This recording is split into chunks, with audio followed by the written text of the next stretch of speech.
Christmas, I give you scrap pa pa ka ka. The very next day, you boom boom brrr, boom. E aí rapaziada, beleza? Só de boa. Fazer um videozinho rápido aqui, só para mostrar um acessório novo que chegou aqui por som do C4 aqui. Vou estar trocando os cabos da RCA aí. Eu adquiri os cabos da Stetson de dupla blindagem.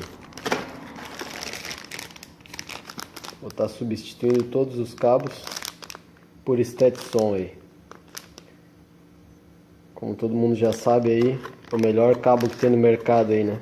Cabo RCA tem que ser Stetson. Eu tava com os Tecnoises blindados também, são muito bons.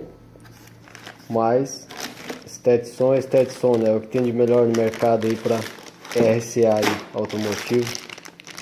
Vou estar substituindo então, todos eles. O de 5 metros.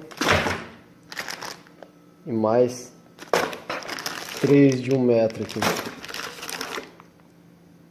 Para estar ligando no processador lá. Ligando a SD 5000, SD 800.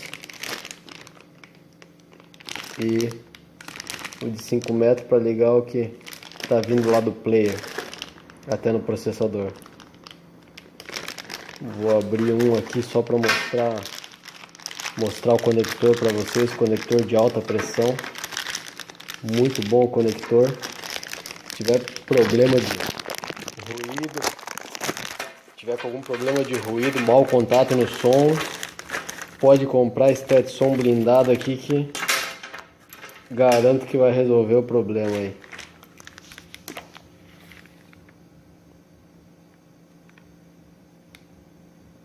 Conector muito bom.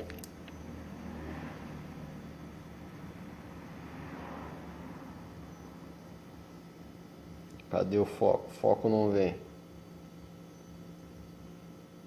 Mas tá aí, ó. Top os cabos, hein? Vou estar substituindo lá. Assim que eu fizer a troca, eu faço um videozinho novo do som tocando aí. Pra ver se deu diferença na qualidade, como é que ficou. Beleza? Valeu!